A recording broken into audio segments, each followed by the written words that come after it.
direction Pujol dans le 30, où la maire est en révolution contre le pouvoir en place. Pourquoi?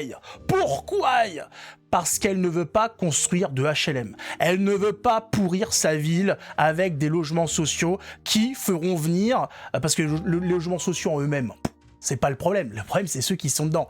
Ah ouais, ça fait venir Cassosland. Bizarrement, l'importation, la construction de logements sociaux ramène la drogue, ramène les rodéos urbains, ramène le vol, le cambriolage, le viol, etc.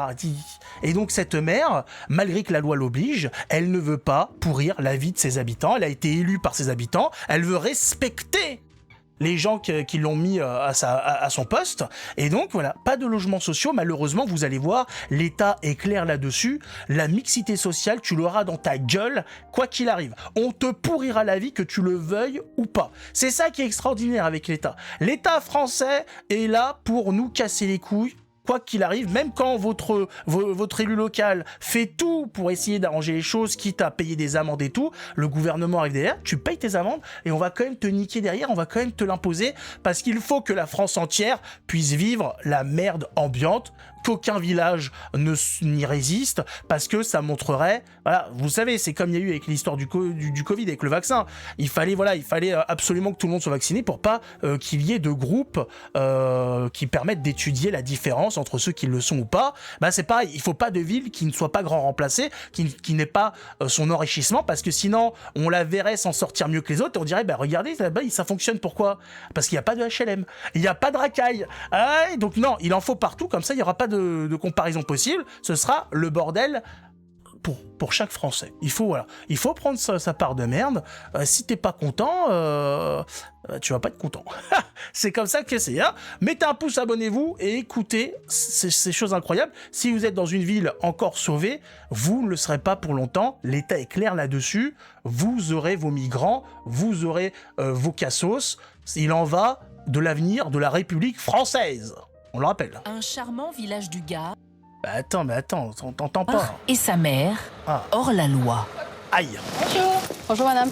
L'édile de Pujol ne respecte pas la loi SRU. Son taux d'équipement en logements sociaux n'est que de 1% au lieu des 25% exigés par la loi. Ah oui, quand même. 22 logements sociaux en tout, il en manque 437.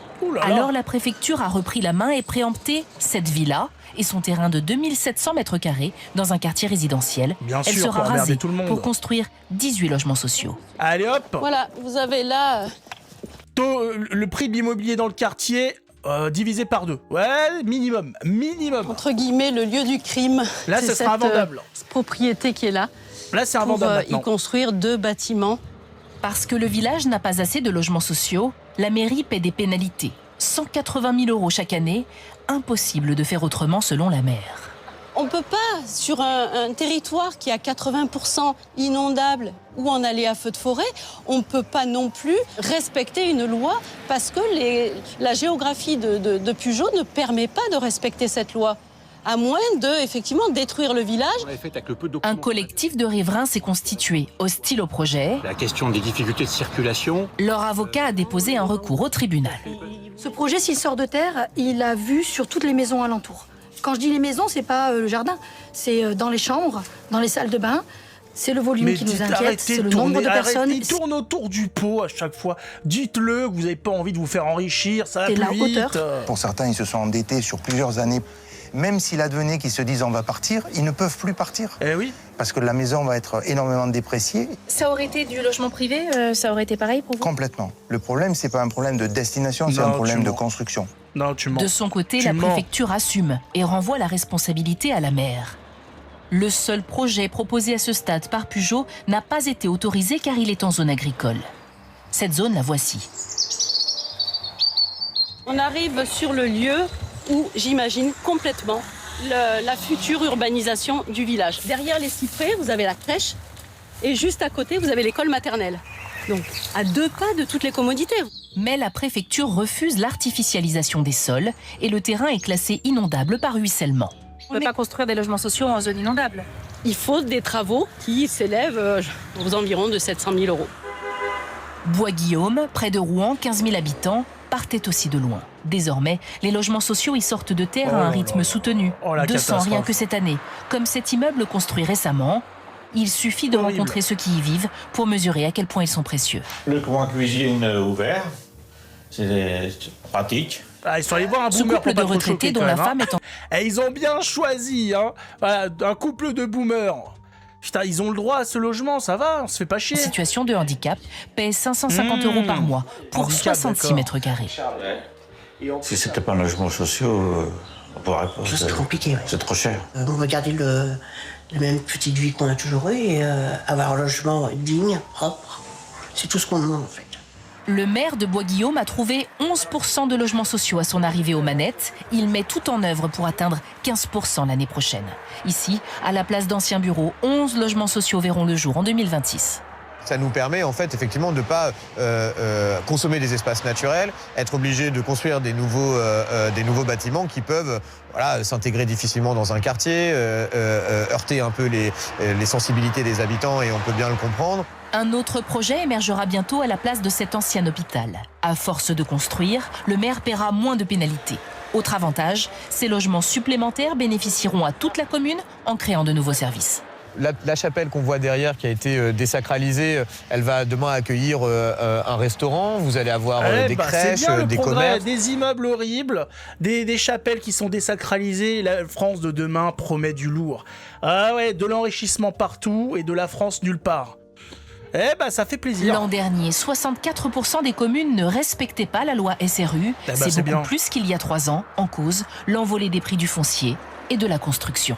Eh ben, c'est très bien qu'il y en ait le moins possible. Mais vous voyez bien qu'il y a nulle part où aller, il y a nulle part en France où s'en sortir.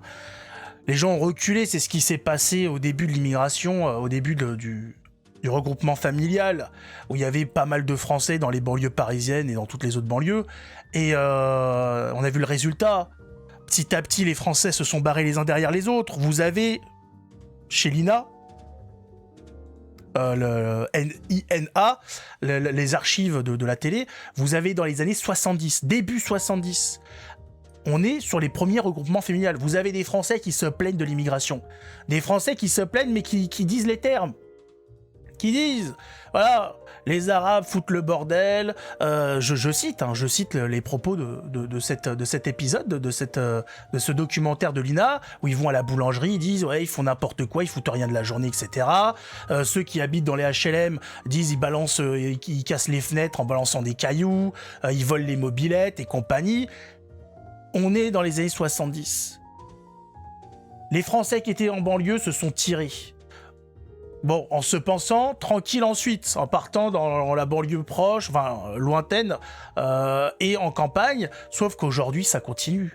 Ça s'étend sur tout le territoire. Maintenant, c'est les banlieues qui se font, enfin les campagnes qui se font investir. On va où ensuite ? On va où ? Dans les grottes ? Sous l'océan ? Il n'y a plus nulle part où aller en fait. Alors aujourd'hui, c'est pour ça qu'il y en a beaucoup qui se tirent. Mais malheureusement, vous avez bien vu que jusqu'à maintenant, se tirer, ça ne permet pas de battre, de se combattre, de lutter contre. Je sais pas bien où on va, mais on y va. Et même les maires qui veulent aller à l'encontre, qui veulent essayer de stopper, de ralentir la machine, vous voyez bien, l'État, il arrive derrière, il dit non, mais tu vas payer tes amendes, que tu payes ou pas tes amendes là, de quasiment 200 000 balles, tu auras tes migrants, tu auras tes cassos de logements sociaux, et c'est tout, c'est pas compliqué. C'est pas plus compliqué que ça. Alors, on l'a vu, bien évidemment que ça ne concerne pas que des immigrés ou descendants d'immigrés dans les logements sociaux. Ça concerne aussi des cassos. Moi, je connais quelques Français qui vivent en logements sociaux. C'est Cassosland en fait. Hein. On est sur des cuits. On est sur du contreplaqué. Hein. Ah non, je le dis, du contreplaqué qui a vécu un petit peu. Il faut être clair là-dessus. Alors, je dis pas que toutes les personnes en logement social sont des cassos. Malheureusement, c'est une bonne partie. Hein. Il suffit de regarder un petit peu les émissions French Dream et compagnie pour voir. Tous ces gens-là, c'est extraordinaire. Le logement social, ça aide certaines familles, il faut le dire. Il y a certaines familles de Français que ça aide, mais alors pour le reste, Oh le bordel! Oh le bordel! C'est des trucs, ça se reproduit au sein de la famille, le papa, la maman, son cousin, cousine, etc. Ah ouais, les enfants sont en même temps demi-frères, demi-sœurs avec le père, enfin c'est des trucs, c'est horrible au possible. Et on n'a pas l'air de pouvoir s'en sortir. Comme à chaque fois, vous savez, c'est les lois, la loi c'est la loi, il faut respecter la loi. Donc, tant qu'on n'aura pas mis fin à la 5ème République, ou en tout cas dégagé la 5ème République, ou réformé la 5ème République, bien évidemment avec l'Union Européenne au passage et compagnie, on sera dans cette merde jusqu'au cou. On l'a compris, toutes les lois qui sont passées en France sont là pour nous niquer. C'est pas plus compliqué que ça. Là, on a l'Union Européenne, par exemple, qui est en train de voir pour mettre en place un contrôle technique par an pour les voitures plus ou moins anciennes, de 2011, un truc comme ça, ou 2015, je crois, je sais plus. C'est que des lois pour nous casser les burnes, c'est que ça de janvier à décembre. Va falloir que les gens se réveillent. Là, voilà, là, donc ça se réunit, les habitants, ils sont là, ben oui, mais les habitants... Ce qu'il va falloir, c'est s'occuper de... le chantier, il va falloir faire des choses. Par exemple, en Irlande, quand il y a des chantiers ou des trucs qui sont faits pour faire venir des migrants là dans des hébergements, alors c'est pas bien du tout. Les Irlandais, ils brûlent le centre d'hébergement. Quelle honte. Quelle honte. Alors après, ça va dans leur sens, parce qu'après, il y a pas d'hébergement, donc il n'y a pas de quoi héberger les nouveaux arrivants, mais c'est pas bien. Oula, moi je condamne fermement, bien évidemment. À fond. À fond. En tout cas, mettez un pouce, abonnez-vous, et surveillons un petit peu tout ça de près. Et ceux qui attendent 2027, ne soyez pas trop dessus. N'attendez pas, essayez de voir localement ce que vous pouvez faire, parce que franchement, je suis pas sûr que celui qui sera élu ou celle qui sera élue en 2027 change quoi que ce soit. Malheureusement en France, c'est un petit peu cadenassé, on l'a vu d'ailleurs en Roumanie ce qui s'est passé. On a bien vu que voilà, tout ça était un petit peu magouille et compagnie. Est-ce que les élections fonctionnent encore réellement? Je n'en suis pas sûr. En tout cas, on se retrouve la prochaine fois. Et je vous souhaite, bien sûr, une bonne continuation et de prendre soin de vous. Très important ça,